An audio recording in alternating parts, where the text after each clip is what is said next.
The Mormon secrets I'll be telling you today, I swore that I would never divulge, lest I cut my own throat and disembowel myself 3 times. And then we get into the prayer circle. They ask volunteers to come up and surround the altar, boy, girl, boy, girl, boy, girl, and the women all have to veil their faces. You have to like interlock with the people next to you, like putting like your middle finger on the wrist, and like your thumb has to go like in the middle section of a knuckle, very specific. The guy who's officiating it, the one in the all white, he has a bag of names that people can submit to the temple. Whatever name you want, you can write it on a piece of paper and you can submit it to the temple for us to pray over. He'll like give his own inspired prayer while everyone's doing that. It's supposed to be like a really powerful prayer. Now we move on to, I would call, the second scariest part. Now that you know all of the handshakes, you know all of the promises, all the verbiage, you have to go to this big long curtain that's like a half circle. It's called the veil, which symbolizes like after this life, when Jesus comes again, we're all resurrected and we get to actually go to heaven.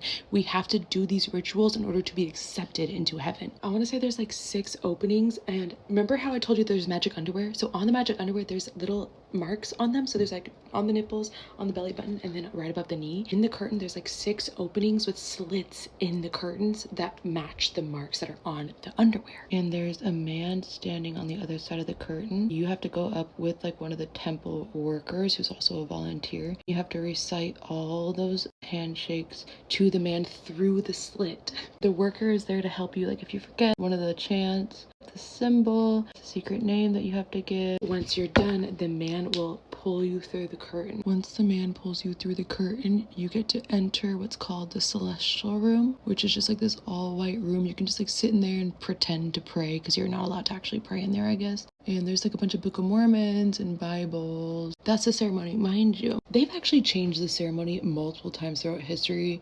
because controversy, but I'm sure it's much shorter now. But when I went through, the ceremony was 2 hours long. The version I'm telling you is the Cliff Notes version. Like, I'm leaving out so much information. If you want to watch the ceremony for yourself, there is this guy on YouTube. His name is New Name Noah. He recorded the entire thing. So if you look up Mormon endowment session, you will find a full video. Let me also just say, Mormons, ex-Mormons, whoever's watching, let me assure you, none of this is real. This is all made up by some crazy men, just like everything else in the world was made up by the Freemasons. This is not actual promises. God is not going to smite you or me. So let's discuss it and get into this beat.